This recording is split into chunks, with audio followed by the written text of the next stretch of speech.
Assalamualaikum warahmatullahi wabarakatuh.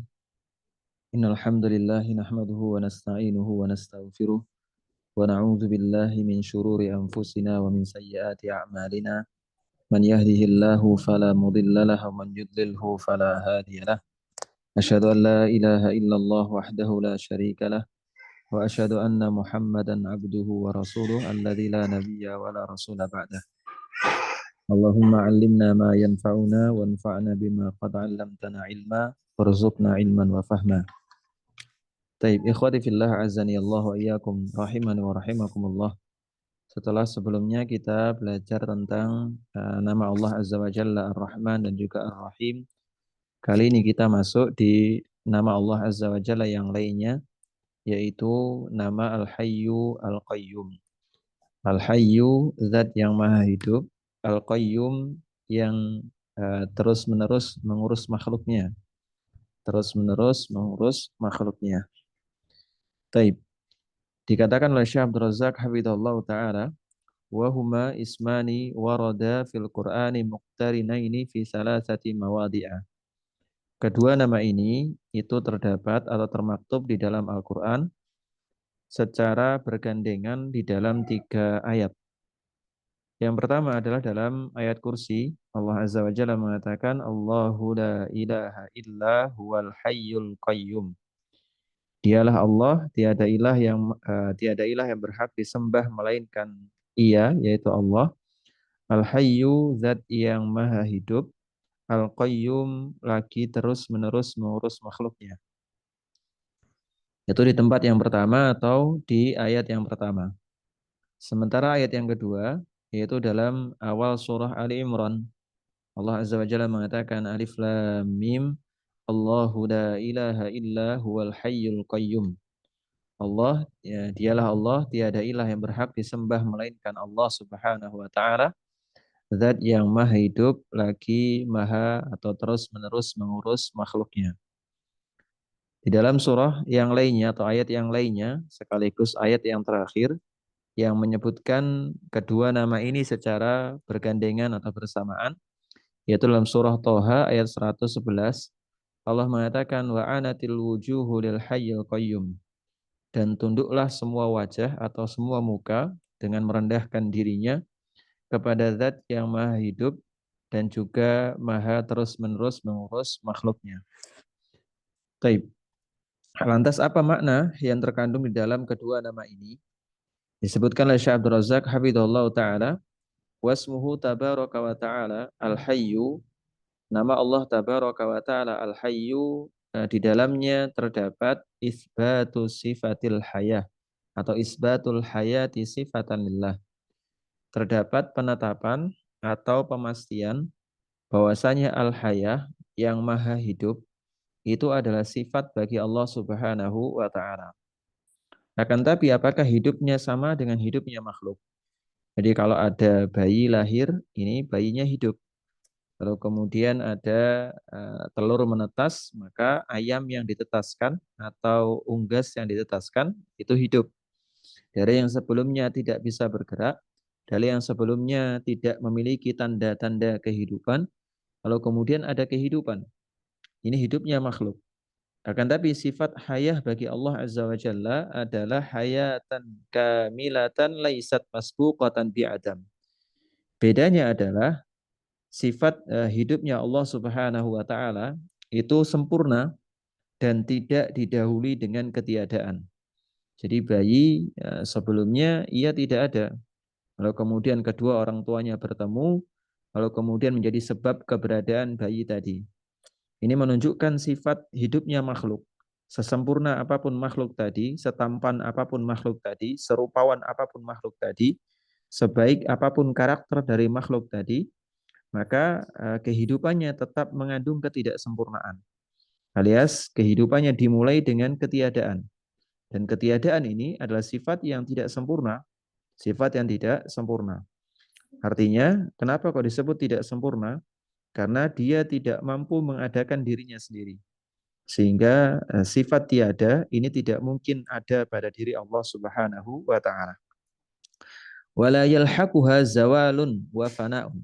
Dan sifat hidup Allah Azza wa Jalla itu tidak disamai atau tidak diiringi dengan kebinasaan dan juga kefanaan.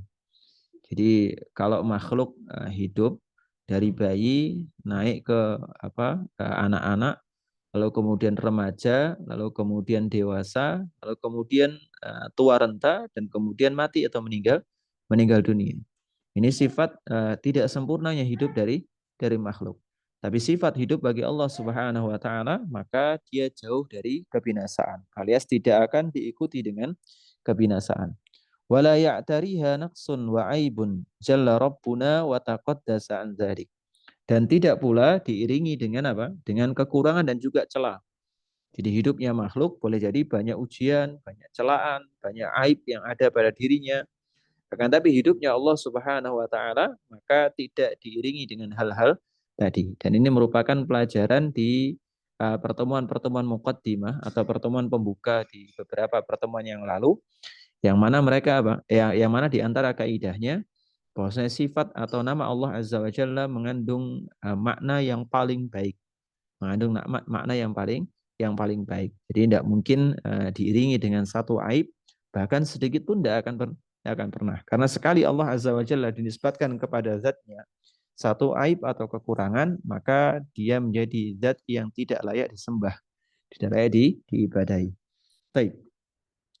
Disebutkan hayatan tastalzimu kamalu sifatihi subhanahu min ilmihi. Kehidupan yang mana sifat hidup Allah Azza wa Jalla ini mengharuskan atau di antara konsekuensinya yaitu sifat-sifatnya dari ilmunya, lalu kemudian pendengarannya, penglihatannya, kekuasaannya, kehendaknya, rahmatnya, perbuatannya, dan lain sebagainya. Ini semuanya merupakan sifat-sifat yang sempurna. Jadi kalau hidupnya sempurna, maka semua aspek dalam kehidupan tadi, dalam sifat hidupnya tadi, pasti semuanya sempurna. Penglihatannya, pendengarannya, terus kemudian perbuatannya, kehendaknya, dan lain sebagainya, maka sama sekali tidak diiringi dengan aib ataupun celah. Taib. Kaum muslimin rahmati Allah Subhanahu wa taala. Lalu kemudian wa min hadza sya'nuhu huwa alladhi yastahiqqu ay yu'bada wa yurka'a lahu wa yusjad. Dan dengan demikian karena kondisinya maha sempurna dari semua aspek kehidupannya, maka dengan demikian dia atau Allah Azza wa Jalla adalah zat yang layak untuk diibadahi, layak untuk diberikan rukuk kita kepadanya, layak untuk diberikan sujud kita kepadanya. Sebaliknya, Tuhan-Tuhan selain Allah Azza wa Jalla yang disembah oleh manusia, maka mereka pasti akan memiliki kekurangan. Ada Tuhan yang bisa disalib, ada Tuhan yang Ada Tuhan yang dulunya adalah manusia, lalu kemudian menjelma menjadi dewa dan lain sebagainya. Lalu kemudian ada Tuhan yang diukir oleh manusia atau sesama makhluk. Maka semua tadi merupakan sifat-sifat yang kurang. Kalau ada kekurangan, bahkan makhluk ada yang lebih dibandingkan mereka, maka tentu mereka bukan zat yang berhak atau layak untuk disembah atau diibadahi. Taib. Kaum muslimin rahmatillah Allah azza wa jalla. Hal ini sebagaimana firman Allah taala wa tawakkal 'alal hayyil ladzi la yamut. Dan tawakallah kepada zat yang maha hidup dan tidak akan pernah mati. Meskipun kalau kita katakan alal hayyi kepada zat yang maha hidup ini cukup. Karena Allah Azza wa Jalla maha hidup. Akan tapi ditegaskan lagi oleh Allah Azza wa Jalla alladzi la yamut, yang tidak akan pernah mati, sebagai bentuk penegasan bahwasanya kehidupan kalau kita pasrah kepada sesuatu yang hidup misalnya sama makhluk, terus kemudian kepada bos kita, kepada atasan kita, terhadap salah satu aspek dari kehidupan kita, maka kita akan kita pasrahnya kita kepada mereka itu selaras dengan kekuatan yang kita pasrahi.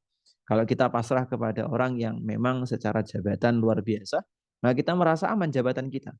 Maka ketika Allah Azza wa Jalla mengatakan wa tawakkal alal hayyil ladzi la yamut, dan tawakkallah kepada zat yang maha hidup dan tidak akan pernah mati, maka kita akan tenang untuk memasrahkan kehidupan kita kepada zat yang demikian. Jadi sekali lagi kaum muslimin rahmati Allah Azza wa Jalla, bentuk sempurna dari tawakal kita ini kalau seandainya semua hidup kita ya kita pasrahkan kepada zat yang maha hidup dan tidak akan pernah mati. Amal hayyul ladzi la yamut awil mayyitu amal hayyu alladzi yamut. Adapun sesuatu yang hidup tapi bisa mati di kemudian hari. Awil mayyitul ladzi huwa laisa bihayyin. Atau mayit sesuatu atau benda yang tidak hidup, jamid misalnya, sesuatu yang tidak hidup pada asalnya, atau dari yang hidup menjadi mati, yang tidak hidup lagi. Awil jamadul ladzi laisa bihi hayatun aslan, atau benda mati yang memang tidak punya kehidupan sejak awal. Fakullu haula la yastahiquna minal ibadati syai'an. Maka semua jenis zat yang hidup atau tidak memiliki kehidupan sebelumnya tadi tidak layak untuk diibadahi. Idil mustahiqu laha huwallahu hal hayyul ladzi la yamut. Yang mana oleh karena itu yang berhak untuk diibadahi, disembah, diberikan rukuk, diberikan sujud kita, diberikan semua bentuk ibadah kita, tawakal kita, pasrah kita, dan lain sebagainya, adalah satu-satunya zat yang maha hidup dan tidak akan pernah mati. Allah mengatakan wal hayyu la ilaha illa huwa fad'uuhu mukhlishina lahuddin alhamdulillahi rabbil alamin. Perhatikan bagaimana indahnya Allah Azza wa Jalla menyampaikan dalam ayatnya, dialah Allah Azza wa Jalla zat yang maha hidup, yang tiada ilah yang berhak disembah kecuali dia, fad'uuhu, maka beribadahlah. Berdoalah kepada dia sembari memasrahkan semua ibadah hanya kepada Allah Subhanahu wa taala. Jadi Allah memerintahkan pasrah ya kepada siapa? Ya pasrah kepada sesuatu yang memang layak untuk dipasrai. Kita pasrah ke makhluk, kita pasrah ke sopir, kita pasrah ke pilot yang mereka punya kemampuan, punya kapabilitas untuk mengendarai satu kendaraan yang kita naiki, maka kita pasrah tenang. Oh ini kita naik maskapai A misalnya. Kita tahu maskapai A ini profesional dalam memilih pilotnya. Terus kemudian pilot-pilot yang mereka pilih pasti pilot-pilot yang kompeten, yang jam terbangnya tinggi. Maka kita tenang. Ini pasti ketika landing, ketika take off, nyantai, enak sekali rasanya. Jadi saya tenang sekali, tidak khawatir ini dan itu. Bahkan sambil baca, sambil buka gawai untuk apa? Untuk baca Quran dan lain sebagainya, kita tenang. Lantas bagaimana mungkin kita tidak tenang kalau kita masrahkan kepada zat yang maha hidup dan tidak akan pernah mati. Dan di antara doa Nabi alaihi salatu wasallam adalah dia mengatakan Allahumma laka aslamtu. Ya Allah, aku berserah hanya kepadamu. Wa bika amantu, dan kepadamu aku beriman. Wa alaika tawakkaltu, dan hanya kepadamu aku pasrah. Wa ilaika anabtu, dan hanya kepadamu aku kembali. Wa bika khasamtu. Allahumma inni a'udzu bi'izzatika. Ya Allah, aku berlindung dengan apa? Afan. Tadi apa tadi? Wabika khasamtu, dan aku bermunajat hanya kepadamu, dan aku berlindung dengan kemuliaanmu, la ilaha illa anta, yang tiada ilah yang berhak disembah kecuali engkau, antudillani antal hayyul ladzi la tamutu wal jinnu wal insu yamutun. Melainkan dari engkau menyesatkan diriku, dan engkau adalah zat yang maha hidup yang tidak akan pernah mati, sementara jin dan manusia pasti mati. Maka tidak masuk akal orang-orang yang memasrahkan keadaan hidup mereka kepada makhluk-makhluk yang Allah Azza wa Jalla atau Rasul SAW sebutkan dalam hadis ini, yaitu apa? Wal jin wal insu yamutun. Adapun jin dan manusia itu bakal meninggal dunia. Baik. Berikutnya, wasmuhu tabaraka wa ta'ala al-qayyum, dan nama Allah tabaraka wa ta'ala al-qayyum fihi isbatul qayyumiyah sifatan lillah. Ini menetapkan bahwasanya qayyumiyah, yaitu sifat kemandirian, itu merupakan sifat bagi Allah Subhanahu wa taala. Namanya mandiri berarti tidak butuh dengan yang lainnya. Dan ingat, mandirinya zat yang tidak akan pernah mati, mandirinya zat yang maha hidup, itu tidak sama dengan mandirinya kita. Jadi orang nyebut temannya dengan, oh ini fulan mandiri, fulanah mandiri. Mungkin sebutan hanya di beberapa aspek saja. Maksudnya mandiri artinya dia nyari uang dengan usaha sendiri.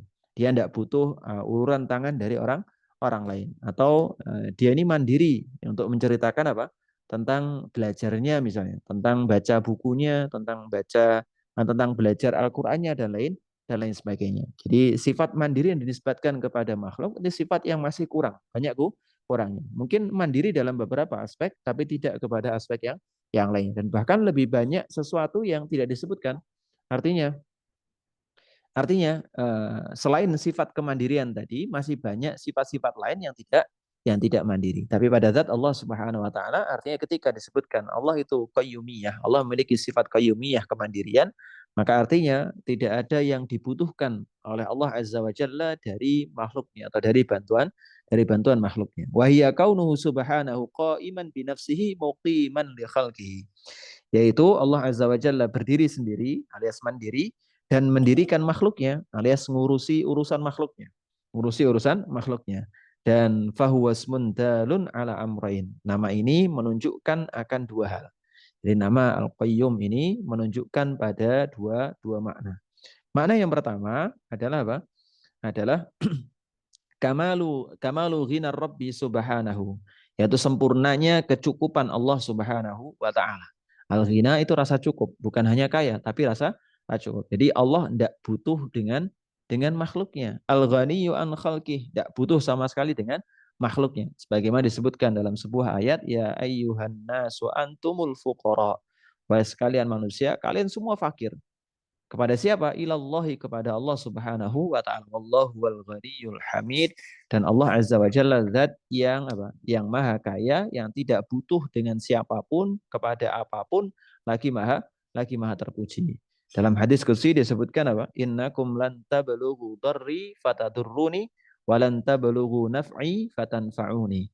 Kata Allah Azza wa Jalla, sungguhnya kalian semua tidak akan dapat memudaratkan diriku dan tidak akan dapat memberikan manfaat kepadaku. Jadi apa yang kita lakukan dari ibadah-ibadah kita, dari persembahan kita kepada Allah Subhanahu wa taala, itu semua tidak dibutuhkan oleh Allah Subhanahu wa taala. Apa kita kira ketika kita ruku, terus kemudian ketika kita ibadah, Allah semakin mulia dengan ibadah kita? Tidak. Jadi kemuliaan Allah tidak perlu ditambah dengan apa? Dengan ibadah kita. Allah Azza wa Jalla tetap mulia, kita ibadah atau tidak? Tidak ibadah. Tapi ibadah kita sebagai bentuk ujian untuk menentukan mana di antara hamba-hamba Allah, mana di antara makhluk-makhluk Allah yang beriman kepada Allah Subhanahu wa taala. Baik. Wa ghinahu subhanahu an khalqihi ghaniyun dzatiyun la yahtaju ilaihim fi syai'in. Dan kecukupan atau rasa cukup Allah Azza wa Jalla dari makhluknya itu merupakan rasa cukup yang sama sekali tidak butuh dengan makhluknya. Ghaniyun anhum min kulli wajhin. Dari semua aspek tidak ada butuhnya sama sekali. Apa kita kira bahwasanya ketika Allah menciptakan malaikat untuk mencatat amal perbuatan makhluknya, amal perbuatan manusia dan jin misalnya, itu apa? Itu karena Allah butuh dengan malaikat, maka sama sekali tidak. Allah Azza wa Jalla tahu. Allah Azza wa Jalla rincian dari perbuatan makhluknya pun tahu. Yang memberikan pahala seberapa besar pun Allah tahu. Allah tidak akan luput sama sekali memberikan apa? Memberikan balasan kebaikan untuk apa? Untuk hamba-hambanya. Sama sekali tidak butuh dengan para malaikat. Tapi Allah ciptakan malaikat terus kemudian dengan tugasnya masing-masing sebagai apa? Bentuk hikmah Allah Azza wa Jalla, sebagai bentuk kebijaksanaan Allah Subhanahu wa taala. Baik. Itu makna yang pertama. Makna yang kedua, kamalu qudratihi wa tadbirihi li hadhil makhluqat, yaitu sempurnanya kehendak, sempurnanya kekuasaan dan juga pengaturan Allah kepada makhluknya. Jadi di antara bentuk al-qayyum, makna al-qayyum selain terhadap zat Allah Subhanahu wa taala, juga pengaturan Allah kepada makhluknya, terus kemudian kekuasaan Allah terhadap makhluknya, semuanya juga maha sempurna. Wa fahuwal muqimu laha bi qudratihi subhanahu. Dialah Allah Azza wa Jalla al-muqimu laha bi qudratihi subhanahu. Yaitu Allah Azza wa Jalla yang maha mengurusi dengan kekuasaannya untuk semua makhluknya. Di antara bentuk tidak butuhnya Allah dengan makhluknya adalah Allah ketika ngurus makhluknya pun apa maha sempurna. Tidak ada kurangnya sama sekali. Semua makhluk mendapatkan jatah rezekinya masing-masing. Dan ini Allah yang ngatur, dan tidak ada kurangnya sama sekali. Kapan tumbuhan mati, terus kapan hewan mendapatkan air dan tidak mendapatkan air, kapan seorang bayi ia mendapatkan rezekinya, dan kapan seorang makhluk berhenti dari mendapatkan rezeki Allah Subhanahu wa taala, semua sudah diatur oleh Allah Subhanahu wa taala dan tidak ada kurangnya sama sekali. Baik. Wa jami'ul makhluqat faqiratun ilaih, dan semua makhluk tuh butuh kepada Allah. La ghina laha anhu tarfata'in, yang kecukupannya tidak mungkin bisa lepas walaupun hanya sekejap mata. Setiap dari kita itu butuh kepada Allah. Dan kebutuhan kita kepada Allah tidak bisa terlepas walaupun hanya sekejap mata. Kita ingat bagaimana Rasul Shallallahu Alaihi Wasallam ketika mengajarkan doa atau zikir pagi dan juga petang, di antaranya apa? Di antaranya apa? Ya Allah, perbaikilah semua urusanku dan jangan serahkan wala takilni ila nafsi tarfatain, dan jangan serahkan urusanku ini kepadaku sekejap mata saja. Karena sekali seorang hamba menyerahkan urusan kepada selain Allah atau diserahkan urusannya kepada kita sekejap mata saja, maka apa? Maka akan ada kehancuran. Kita ingat bagaimana jantung kita berdetak, kita tidak pernah minta. Kita tidak pernah minta. Kita tidak pernah mikir, oh sekarang jantung tak detakkan, nanti tak berhentikan, nanti detakkan lagi, nanti berhentikan dan seterusnya. Atau misalnya lambung kita menghancurkan makanan dengan asam lambungnya. Apakah ini butuh perintah kita, butuh pengaturan kita? Tidak sama sekali. Semua diatur oleh Allah Subhanahu wa taala. Bayangkan kalau misalnya urusan-urusan tadi diserahkan kepada kita. Kapan matahari harus terbit, terus kemudian apa? Kemudian kapan gigi kita mengunyah makanan dengan baik, kapan air liur harus keluar, kapan nafas kita berhembus dan kapan nafas kita kembali ke paru-paru dan lain sebagainya. Maka apa? Maka akan hancur dan binasa. Tidak mungkin ada manusia atau makhluk yang sanggup untuk mengurus urusannya sendiri. Bukan hanya urusan orang lain. Bukan urusan makhluk lain, bukan. Tapi urusannya sendiri maka tidak akan sanggup. Tapi Allah Azza wa Jalla, kecukupan butuhnya kita kepada Allah Azza wa Jalla adalah butuh yang tidak mungkin dilepas sama sekali. Baik. Fal arsyu wal kursi was samawati wal ard wal jibalu wal asyjar wan nas wal hayawan kulluha faqiratun ila Allah azza wa jalla. Maka arsy, terus kemudian kursi Allah, langit, bumi, gunung, pohon, manusia, hewan dan semuanya tadi butuh kepada Allah Subhanahu wa taala. Maka tidak ada ceritanya Ahlussunnah meyakini bahwa saya Allah butuh dengan arsy, itu tidak ada. Itu orang-orang apa namanya? Ya yang orang-orang ahlul bidah yang memiliki keyakinan yang salah, keyakinan yang sesat, yang mereka menuduh Ahlussunnah wal Jamaah apa? Ketika kita mengatakan Ar-Rahmanu 'ala arsy istawa, Allah beristiwa di atas arsy. Kemudian di bayangan mereka berarti Allah butuh dengan arsy. Kita tidak mengatakan demikian. Kita hanya mengatakan Allah istiwa di atas arsy. Dan kita sama sekali tidak meyakini apa namanya? Bahwasanya Allah Azza wa Jalla butuh dengan arsy. Baik. Sebaliknya, justru arsy yang butuh dengan Allah Subhanahu wa taala. Tidak mungkin dia bisa tegak, bisa tetap di atas dari semua makhluk-makhluk Allah Subhanahu wa taala kecuali apa? Kecuali karena kehendak Allah Azza wa Jalla. Disebutkan dalam sebuah ayat, wa kana arsyuhu 'alal ma. Dan sesungguhnya arsy Allah itu di atas air. Bagaimana arsy itu tegak? Terus kemudian bagaimana arsy tetap berdiri nanti di hari kiamat? Kecuali apa? Kecuali karena kehendak dari Allah Subhanahu wa taala. Qala Allah taala, Allah Azza wa Jalla berfirman, afaman huwa qaimun ala kulli nafsin bima kasabat. Maka apakah Rabb yang menjaga setiap diri terhadap apa yang diperbuatnya? Wa ja'alu lillahi syuraka'a qul sammuhum. Mereka menjadikan beberapa sekutu bagi Allah. Katakanlah, sebutkan sifat-sifat mereka itu. Ini tantangan retoris dari Allah Subhanahu wa taala. Kalau ada orang yang menyekutukan Allah dengan sedemikian sempurnanya sifat Allah Subhanahu wa taala, maka silakan sebutkan bagaimana karakter mereka. Apakah mereka bisa menegakkan perkara makhluk-makhluknya atau yang mereka sangka sebagai makhluknya sebagaimana ketika Allah mengatur urusan makhluknya? Kalau tidak sanggup, untuk apa mereka menjadikan mereka sekutu sebagai Allah Subhanahu wa taala? Baik. Nah, kemudian dalam ayat yang lainnya Allah mengatakan innallaha yumsikus samawati wal arda an tazula. Sungguhnya Allah menahan langit dan bumi supaya jangan lenyap. Terus kemudian wala inzalata in amsakahuma min ahadim min ba'di. Dan sungguh jika keduanya akan lenyap, tidak ada seorang pun yang dapat menahan keduanya selain Allah Subhanahu wa taala. Jadi kalau misalnya Allah tetapkan lenyap, Allah tetapkan hari kiamat, maka tidak ada yang mampu menahannya. Di antara kepongahan orang-orang barat ketika membuat film-film dan lain sebagainya, mereka menantang hari kiamat dan lain sebagainya, maka ini bentuk kepongahan dari mereka, seolah mereka mampu menghindar dari apa? Dari kehendak Allah Subhanahu wa taala. Innahu kana haliman ghafura. Sungguhnya Allah adalah Maha Santun lagi Maha Pengampun. Kemudian dalam ayat yang lain Allah mengatakan wa min ayatihi an taqumas sama'u wal ardu bi amri. Dan di antara tanda kekuasaan Allah ialah langit tetap berdiri dan juga bumi tetap berdiri bi amrihi dengan kehendak Allah Subhanahu wa taala. Jadi semua semua berjalan sebagaimana yang kita rasakan saat ini, yang kita lihat saat ini, matahari tetap dari timur ke arah barat dan seterusnya. Ini merupakan kehendak Allah Subhanahu wa taala. Dan bentuk manifestasi dari apa? Dari sifat qayyumiyah Allah Azza wa Jalla. Fahuwa subhanahu al-mutasarrifu fi jami'il makhluqat. Wal ayatu fi hadzal makna katsiratun. Ayat tentang hal ini jumlahnya banyak sekali. Dan Allah Azza wa Jalla adalah al-mutasarrif fi jami'il makhluqat. Yang mengurusi semua makhluknya, al-mudabbiru li kullil kainat. Dan mengatur semua urusan yang hidup. Wa mimma taqaddama yu'lamu anna hadzainil ismaini al-hayyul qayyum humal jami'ani lima'anil asma'il husna.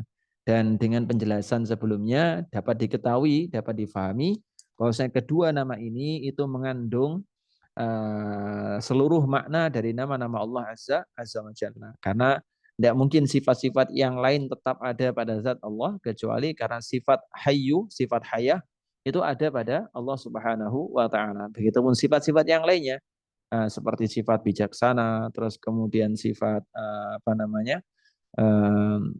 Mudabbir tadbir, terus kemudian al-khalqu, kecuali karena qayyumiyah juga ada pada zat Allah Subhanahu wa taala. Wa alaihima madarul asmail husna, dan kepada keduanya itu semua makna nama-nama Allah yang baik itu berporos. Wa ilaihima turja'u ma'aniha jami'uha, dan semua makna kembali kepada kedua makna nama ini. Jami'u sifatil bari'u sifatul bari'i subhanahu raji'atun ila hadainil ismaini, yaitu semua sifat al-bari yaitu Allah Azza wa Jalla itu kembali kepada kedua nama ini. Baik. Berikutnya fal hayyu al-jami'u li sifatiz zat. Al-hayyu itu merupakan apa? Merupakan atau mencakup semua sifat zatiyah atau semua sifat zat Allah Subhanahu wa taala. Sementara al-qayyum itu mencakup semua sifat af'al. Jadi ada sifat dzatiyah, ada sifat fi'liyah, ada sifat dzatiyah, ada sifat fi'liyah. Dzatiyah itu sifat yang melekat pada zat Allah Subhanahu wa taala. Jadi tidak berkaitan dengan apa? Kehendak Allah Azza wa Jalla, tidak. Tapi sementara sifat fi'liyah ya sifat yang ada pada zat Allah Subhanahu wa taala kapan Allah kehendaki. Allah mau menciptakan, Allah mau berbicara, Allah mau apa? Allah mau memberikan rezeki kepada makhluknya. Ini sifat-sifat fi'liyah.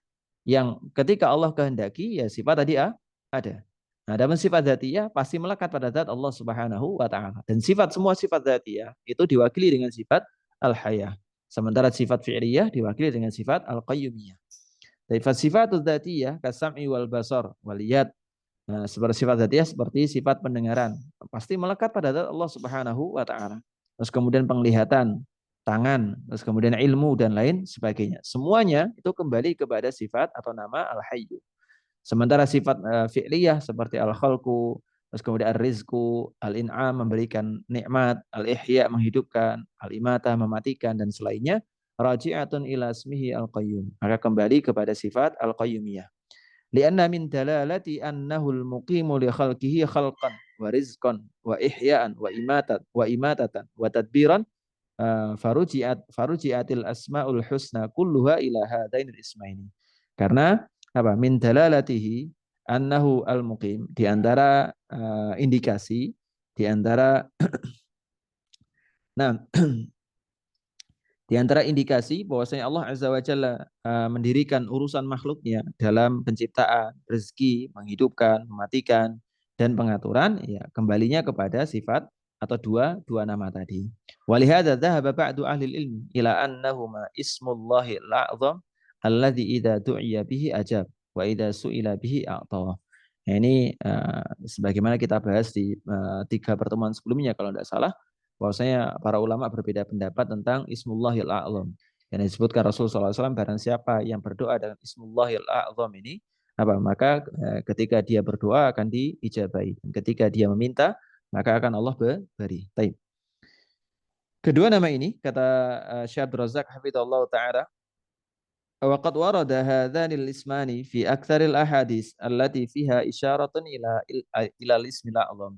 Dan banyak hadis yang menyebutkan kedua nama ini sebagai bagian dari Ismullahil A'zam, nama Allah Azza wa Jalla yang paling agung. Ibnu Qayyim rahimahullah taala mengatakan fa inna sifatal hayati mutadamminatun li jami'i sifatil kamali mustalzimatun laha. Sungguhnya sifat haya kehidupan itu mengandung semua sifat kesempurnaan yang merupakan konsekuensi dari apa? Dari sifat haya. Wa sifatul qayyumiyah mutadamminatun li jami'i sifatil af'al. Dan sifat qayyumiyah itu apa? Itu mencakup semua sifat af'al. Walihada kana ismullahil a'zam alladhi idza du'iya bihi ajab wa idza su'ila bihi a'ta wa ismul hayyul qayyum. Di antara yang berpendapat bahwasanya ismullahil a'zam yang ketika kita minta dengannya itu apa? Itu diijabai dan juga diberi adalah Ibnu Qayyim rahimahullah taala. Yaitu nama Allah Al-Hayyu Al-Qayyum. Kita bagaimana? Ya doa saja dengan semua nama tadi. Al-Hayyu Al-Qayyum, kemudian ya Allah dan lain sebagainya. Baik. Waqala rahimahullah dan rahimahullah taala Ibnu Qayyim rahimahullah taala mengatakan ismullahil a'zam fi hatainil ayataini yaitu ayatul kursi wa fatihatu Ali Imran dan pembuka dari Ali Imran listimalihima ala sifatil hayatil mutadamminah li jami'is sifat. Ya kenapa kok disebut ismullah al-a'zam yang paling agung? Ya karena pertama nama hayat itu mengandung semua apa? Semua sifat atau sifat apa? Nah, semua sifat. Sementara sifat qayyumiyah itu mengandung semua sifat apa? Af'al. Jadi ada dzatiyah dan fi'liyah sebagaimana kita terangkan sebelumnya. Waqad sabaqa fima madha waqad sabaqa fima madha iradun nususi al-waridati fi dzikril ismil a'zam dan telah datang penjelasannya atau telah disebutkan sebelumnya nas-nas yang menyebutkan atau menjadi dalil tentang nama Allah yang paling agung dan juga ucapan para ulama dari istidlal dengan ayat-ayat tadi atau nas-nas tadi. Waqad tahaddatsa Ibnu Qayyim rahimahullah taala an azimi athari du'a bihadainil ismaini. Dan Ibnu Qayyim sudah berbicara tentang keutamaan doa yang disisipi dengan kedua nama ini. Wala siyama fi daf'i ma wala siyama fi daf'i ma yantabul insanu min karbin au hammin au syiddatin, terutama dalam rangka mencegah atau mengentaskan manusia seseorang yang berdoa dari kesusahan, kesulitan dan juga musibah. Di seorang itu berdoa dengan menyebutkan nama Allah yang Al-Hayyu Al-Qayyum yang memiliki makna qayyumiyah dan juga hayah, yang mana terkandung di dalam keduanya semua sifat Allah Azza wa Jalla yang baik. Ini akan memberikan kekuatan bagi seorang hamba. Jadi coba saja kalau antuna sedang dalam kondisi susah, payah, sempit dan lain sebagainya, ya doa misalnya ya Hayyu ya Qayyum bi rahmatika astaghits. Wahai Zat yang Maha Hidup, wahai Zat yang mengurusi urusan makhluknya, bi rahmatika astaghits. Kami butuh sekali dengan rahmat. Jadi doa saja dengan doa demikian. Maka insya Allah akan diberikan kelapangan, dientaskan dari segala macam kesulitan. Taib. Qala rahimahullah ta'ala, Ibnu Qayyim rahimahullah ta'ala mengatakan wa fi ta'thiri qawlihi ya hayyu ya qayyum bi rahmatika astaghits fi daf'i hadzal da'i munasibatan badi'ah fa inna sifatal hayah mutadamminatun li jami'i sifatil kamal mustalzimatun laha wa sifatul qayyumiyah mutadamminatun li jami'i sifatil af'al. Ini bagian terakhir sudah kita jelaskan berkali-kali ya. Tapi Ibnu Qayyim menjelaskan di antara doa yang mujarrab, doa yang dipraktikkan oleh para salaf kita yang diajarkan oleh Nabi alaihissalam adalah apa? Adalah ya hayyu ya qayyum bi rahmatika astaghits. Wahai Zat yang maha hidup, wahai Zat yang maha berdiri sendiri, yang ngurusin urusan makhluknya, dan sungguhnya dengan rahmatmu astaghits, kami butuh sekali. Kami butuh sekali. Jadi istighosah itu biasa digunakan dalam rangka mengentaskan manusia dari kesusahan, dari kesempitan, dari kesusahan, terus kita doa, itu namanya istighosah. Itu namanya istighosah. Tidak ada apa? Tidak ada tata cara tertentu. Yang penting apa? Yang penting baca doa saja, doa agar kita dientaskan dari kesusahan, itu namanya istighosah. Walihada kana ismullahil a'zam alladzi idza du'iya bihi ajab wa idza su'ila bihi a'ta huwa ismul hayyul qayyum. Ini pengulangan. Wal hayatut tamah tadadu jami'al asqami wal alam. Dan kehidupan yang sempurna ini adalah lawan atau lawan dari apa? Dari segala macam sakit dan juga derita. Jadi kenapa kok pakai nama ya Hayyu ya Qayyum? Karena kehidupan yang sempurna itu lawan bagi kehidupan yang penuh dengan kekurangan dan juga penderitaan. Jadi kalau kita sedang mengalami penderitaan, mengalami kesusahan, ya panggil nama Allah, zat yang kehidupannya maha sempurna, yang tidak ada kekurangan sama sekali. Walihada lamma kamulat hayatu ahlil jannati lam yalhaqhum hammun wala ghammun wala haznun wala syai'un minal afat. Kita perhatikan bagaimana sempurnanya nikmat yang diberikan kepada ahli surga, kepada orang yang masuk surga, maka tidak ada lagi rasa sakit dalam diri mereka. Mereka tidak merasakan sedih, mereka tidak merasakan apa? Tidak merasakan galau, tidak merasakan gamang, tidak merasakan, bahkan tidak merasakan hal-hal yang sebelumnya menjadi aib ketika di dunia. Misal apa? Buang air, tidak ada. Jadi semuanya keluar melalui keringat, dan keringatnya wangi semuanya. Jadi tidak ada kesusah payah di surga kelak. Wa uh, wa nuqsanil hayati tadurru bil af'al wa tunafil qayyumiyah. Wa nuqsanul haya, dan kekurangan dalam hidup, terus kemudian tadurru bil af'al. Sebentar.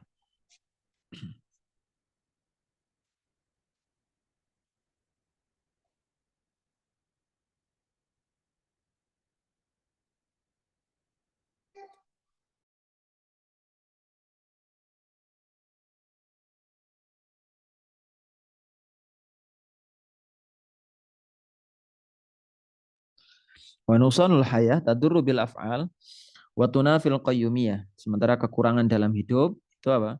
Itu menafikan sifat qayyumiyah.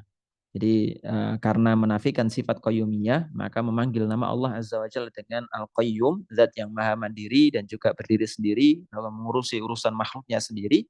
Maka apa? Maka terhapuskan dengan hal tadi.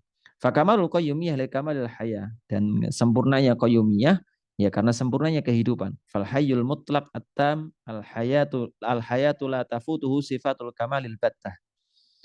Kehidupan yang sempurna, kehidupan yang mutlak sempurna adalah kehidupan yang tidak di apa? La tafutuhu sifatul kamali albattah. Yang tidak mungkin terlepas dari sifat kesempurnaan sama sekali. Ini kehidupan yang sempurna. Tapi kehidupan yang tidak sempurna ya sebaliknya, pasti ada kekurangannya.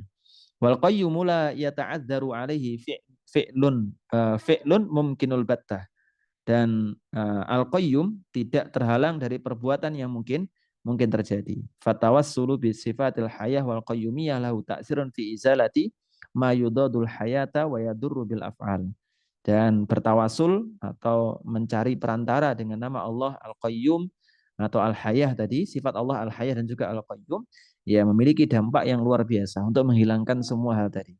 Wal maksudu anna lismil hayyi al-qayyum ta'thiran khasan fi ijabati da'awati wa kashfil kurbat. Sungguhnya maksudnya adalah bahwasanya nama Allah Azza wa Jalla atau di dalam nama Allah Al-Hayyu dan juga Al-Qayyum terdapat dampak yang luar biasa. Kalau seorang hamba praktekkan atau apa? Atau panggil nama Allah dengan dua nama tadi, maka doanya akan dikabulkan dan juga semua kepenatannya, semua kesempitannya akan dilapangkan oleh Allah Subhanahu wa taala. Baik. Berikutnya dalam kitab Sunnah dan juga Sahih Abu Hatim disebutkan sabda Nabi alaihi salatu wasalam bahwasanya nama Allah Azza wa Jalla yang a'zam, yang paling agung adalah dalam dua ayat, yaitu wa ilahukum ilahu wahid la ilaha illa huwar rahmanur rahim. Kemudian alif lam mim Allahu la ilaha illa huwal hayyul qayyum. Jadi namanya adalah Hayyul Al-Qayyum. At-Tirmidzi rahimahullah taala mengatakan hadis ini sahih. Dalam As-Sunan Sahih dan Sahih Ibnu Hibban disebutkan pula hadis dari Anas bin Malik radhiyallahu taala anhu. Saya seorang laki-laki berdoa dengan mengatakan Allahumma inni as'aluka bi anna lakal hamdu la ilaha illa anta al-mannan badi'us samawati wal ard ya dzal jalali wal ikram ya hayyu ya qayyum. Nah, memanggil nama Allah atau berdoa dengan doa tadi. Maka Nabi ketika mendengarnya mengatakan laqad da'allaha bismihil a'zam.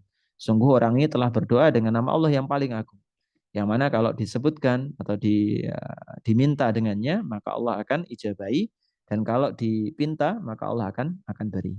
Wa yuakkidu ma qarrarahu rahimallah ma rawahu Tirmidzi fi jami'ihi min hadis Anas bin Malik.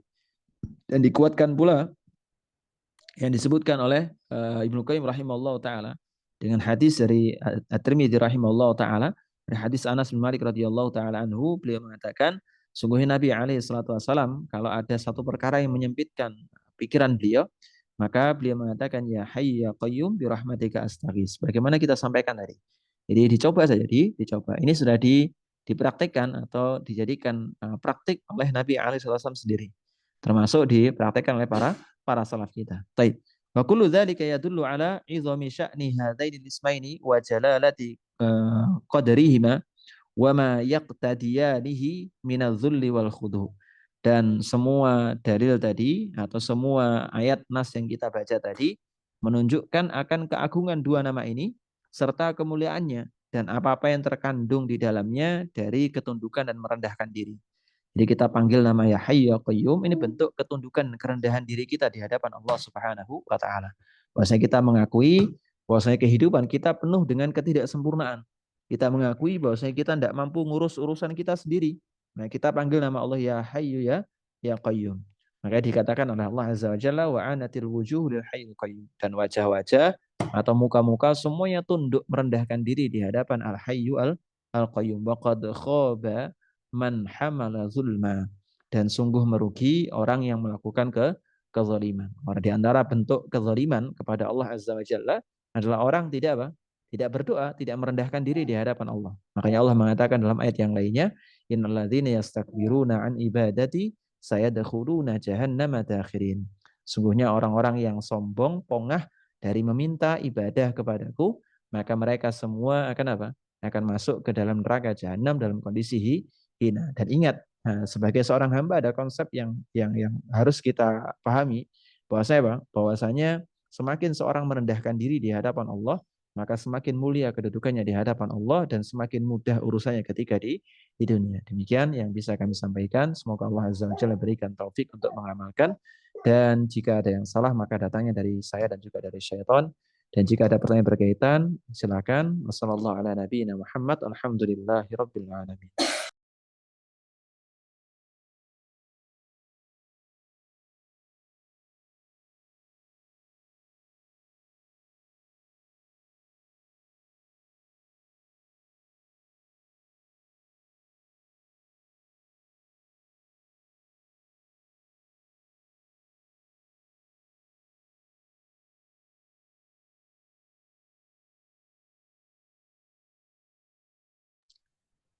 Baik, kalau tidak ada maka kita cukupkan. Kalau mungkin ada tapi belum selesai ngetik, monggo disampaikan di pertemuan akan datang. Semoga bermanfaat. Wassalamualaikum. Kita baca doa kafaratul majlis. Subhanakallahumma bihamdika nasyhadu an la ilaha illa anta nastaghfiruka wa natubu ilaik. Assalamualaikum warahmatullahi wabarakatuh.